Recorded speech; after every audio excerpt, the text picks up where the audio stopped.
तो आज हम बात करने वाले हैं एसएपी फाइनेंशियल अकाउंटिंग के एक बहुत ही फाउंडेशनल टॉपिक पर। Chapter 2, GL master records. अगर हम किसी कंपनी के फाइनेंशियल रिकॉर्ड्स को एक बड़ी इमारत की तरह देखें तो मास्टर रिकॉर्ड्स उसकी नींव है ना? बिल्कुल।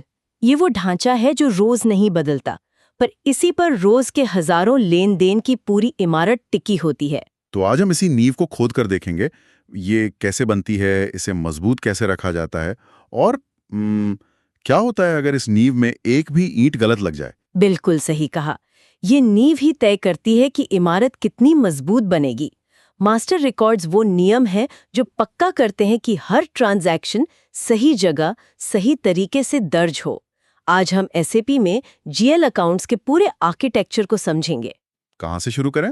शुरुआत करेंगे उस ब्लूप्रिंट से जिसे चार्ट ऑफ अकाउंट्स कहते हैं, और फिर एक एक करके आगे बढ़ेंगे। ठीक है, तो ब्लूप्रिंट से ही शुरू करते हैं, चार्ट ऑफ अकाउंट्स या सीओए। ये तो मुझे पता है कि ये सभी जीएल अकाउंट्स की एक पूरी लिस्ट होती है, लेकिन यहाँ दो तरह के सीओए की बात की गई है, ऑपरेटिंग और ग्रुप। इनमें क्या फर्क है? और यहीं से आप कह सकती हैं एसएपी की असली खूबसूरती दिखनी शुरू होती है। ये सिस्टम एक ही समय में लोकल और ग्लोबल दोनों जरूरतों को पूरा कर सकता है। अच्छा। इसे ऐसे समझिए, ऑपरेटिंग सीओए आपकी लोकल भाषा की डायरी है, जिसमें आप अपने देश के नियमों और कानूनों के हिसाब से सब कुछ लिखते हैं। ये रोजमर्रा के काम के लिए है, जैसे बिल पोस्ट करना, लोकल टैक्स रिपोर्ट बनाना। इसका कोई उदाहरण दे सकती हैं?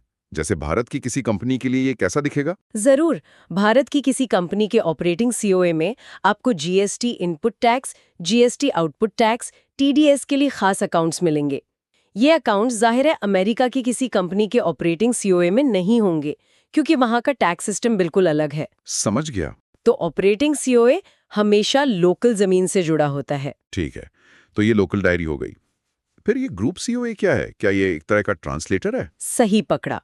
ग्रुप सीओए एक ट्रांसलेटर ही है एक तरह से। इसका काम है दुनिया भर में फैली आपकी अलग-अलग कंपनियों की लोकल डायरियों को पढ़कर एक कॉमन ग्लोबल भाषा में बदलना, ताकि हेड ऑफिस में बैठा हर कोई उसे समझ सके। बिल्कुल।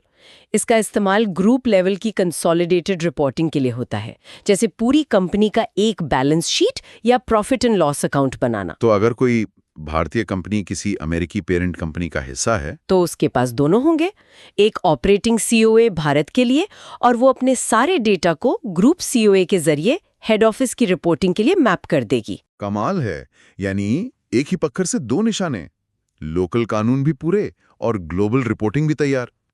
चलिए अब नींव के अगले हिस्से पर आते हैं, कंपनी कोड और बिजनेस एरिया। कंपनी कोड तो साफ है, एक कानूनी कंपनी जिसके लिए बैलेंस शीट बनती है। लेकिन ये बिजनेस एरिया क्या चीज है? मैंने इसके बारे में सुना तो है, पर क्या ये आज भी उतना जरूरी है? ये एक दिलचस्प कॉन्सेप्ट है। एक समय पर बहुत काम का था। बिजनेस एरिया एक ऐसा संगठनात्मक ढांचा है जो कंपनी कोड से आजाद होता है। इसका मकसद था कंपनी के बिजनेस को अलग-अलग हिस्सों में बांटकर उनकी परफॉर्मेंस देखना। अच्छा, जैसे एक कंपनी इलेक्ट्रॉनिक्स भी बनाती है और घर का सामान भी? हाँ, बिल्कुल। तो वो इन दोनों डिवीजन के लिए अलग-अलग बिजनेस एरिया बना सकती थी। ये तो सेगमेंट रिपोर्टिंग जैसा लग रहा है। एकदम।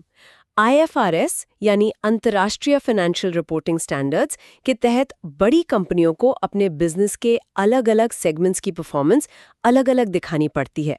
बिजनेस एरिया इसी काम को आसान बनाने के लिए लाया गया था। लेकिन मुझे लग रहा है इसमें कोई लेकिन है। हाँ, लेकिन यहाँ एक पेंच है। आज के समय में ये तरीका थोड़ा पुराना हो गया है। अब यही काम प्रॉफिट सेंटर के जरिए ज्यादा बेहतर तरीके से होता है। इसलिए बहुत सी नई एसएपी इंस्टॉलेशंस में आपको शायद बिजनेस एरिया कॉन्फ़िगर किया हुआ मिले ही ना। तो ये जानना बस इसलिए जरूरी है ताकि कोई पुरानी रिपोर्ट देखकर कंफ्यूज ना हो। बिल्कुल। ठीक है, तो नींव का डिजाइन तो समझ आ गया। अब इसमें नई ईंटें कैसे लगती हैं? मतलब एक नया जीएल अकाउंट कैसे बनाया जाता है? मुझे लगता है कि अगर कोई नया अकाउंट बना रहा है, मान लीजिए किसी नए खर्चे के लिए, तो क्या उसे उसकी सारी 50-60 सेटिंग्स खुद याद करके डालनी होंगी? इसमें तो गलती होने का चांस बहुत ज्यादा है ना? आपने बहुत ही प्रैक्टिकल सवाल पूछा है, और इसका जवाब है क्रिएट विद रेफरेंस मेथड। ये हमारे नींव में एक तरह का टेम्पलेट या सांचा इस्तेमाल करने जैसा है। हर बार नई सिरे से ईंटें बनाने की बजाय हम एक बनी बनाई परफेक्ट ईंट को कॉपी कर लेते हैं। यानी हम एक पुराने मिलते जुलते अकाउंट को कॉपी कर लेते हैं। एकदम सही। मान लीजिए आपको दिल्ली ऑफिस के लिए एक नया पेटी कैश अकाउंट बनाना है और आपके पास मुंबई ऑफिस का पेटी कैश अकाउंट पहले से बना हुआ है।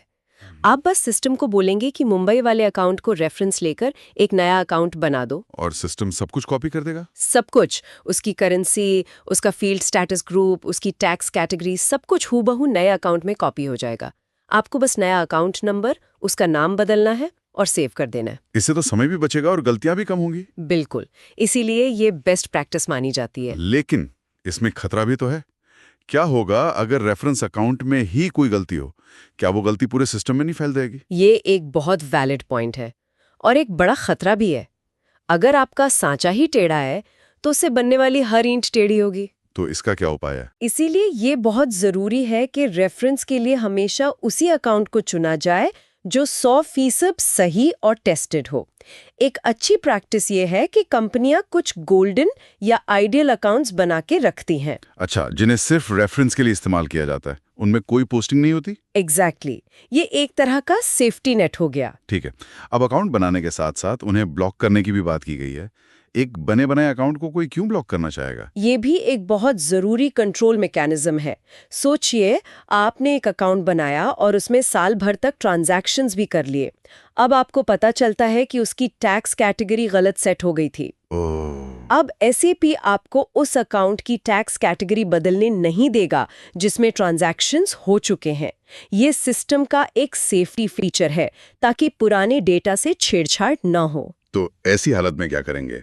पुराना अकाउंट तो गलत है और उसे ठीक भी नहीं कर सकते। यहीं पर ब्लॉकिंग काम आती है। आप सही टैक्स कैटेगरी के साथ एक नया अकाउंट बनाएंगी और पुराने गलत अकाउंट को भविष्य की पोस्टिंग के लिए ब्लॉक कर देंगे। बिल्कुल। इससे ये पक्का हो जाता है कि अब कोई भी गलती से उस पुराने अकाउंट का इस्तेमाल नहीं कर पाएगा। सारा नया काम सही अकाउंट में होगा।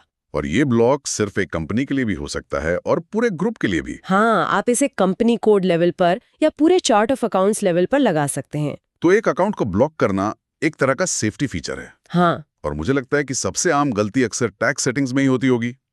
इस पर भी काफी विस्तार से बात की गई है, खासकर वो प्लस और माइनस वाले चिन्हों के बारे में।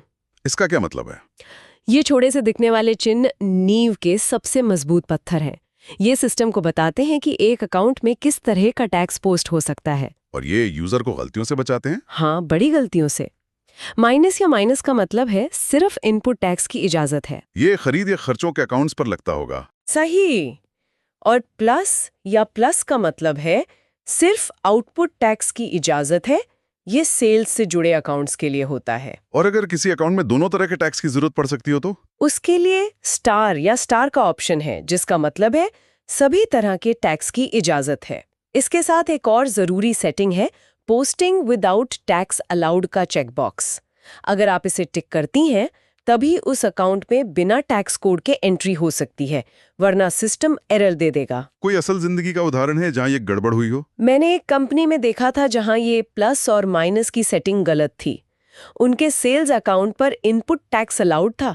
महीने के आखिर में उनकी GST रिपोर्टिंग में बहुत बड़ी गड़बड़ी हुई, जिसे ठीक करने में हफ्तों लग गए। बाप रे। तभी से मैं कहती हूँ कि ये छोटी सी सेटिंग बहुत बहुत जरूरी है। अब एक ऐसे टॉपिक पर आते हैं जो सुनने में थोड़ा पेचीदा लगता है, बैंक अकाउंट्स।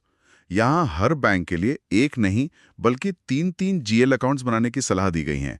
एक मेन अकाउंट और 2 सब अकाउंट। ये चीजों को और मुश्किल नहीं बना देता? पहली नजर में ऐसा लग सकता है, लेकिन असल में ये फाइनेंस टीम की सबसे बड़ी मुश्किल यानी बैंक रिकंसिलिएशन को मक्खन जैसा आसान बना देता है। बैंक रिकंसिलिएशन, वो तो हमेशा ही सिरदर्द होता है। बस ये 3 अकाउंट सिस्टम उसी सिरदर्द को खत्म करने के लिए है। तो ये काम कैसे करते हैं? तरीका बहुत स्मार्ट है। एक बैंक के लिए 3 अकाउंट बनते हैं। एक मेन बैंक अकाउंट जो आपका असली बैंक बैलेंस दिखाएगा, ठीक है। और 2 सब अकाउंट, एक बैंक रिसीट सब अकाउंट जिसमें सारे इनकमिंग पेमेंट आते हैं, और दूसरा बैंक पेमेंट सब अकाउंट जिससे सारे आउटगोइंग पेमेंट जाते हैं। पूरे महीने ट्रांजैक्शन इन 2 सब अकाउंट्स में होते रहते हैं। मेन अकाउंट को कोई नहीं छूता। और फिर महीने के अंत में रिकंसिलिएशन के समय क्या होता है? जब बैंक स्टेटमेंट आता है तो आप सब अकाउंट्स में पड़ी एंट्रीज को उससे मिलाती हैं। जो चेक या पेमेंट बैंक स्टेटमेंट में दिख रहे हैं, मतलब क्लियर हो गए हैं, उन्हें उनके सब अकाउंट से निकालकर मेन बैंक अकाउंट में ट्रांसफर कर दिया जाता है। और इसका नतीजा क्या होता है? इसका नतीजा जादुई होता है।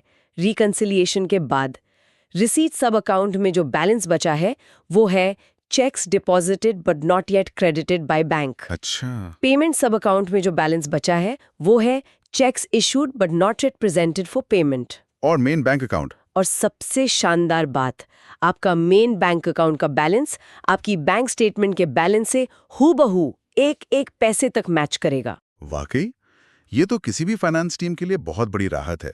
ये तो बहुत ही सुलझावा तरीका है।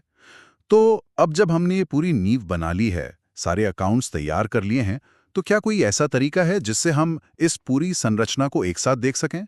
मान लीजिए मुझे सिस्टम में मौजूद सारे खर्चों के अकाउंट्स की लिस्ट चाहिए, तो वो कैसे मिलेगी?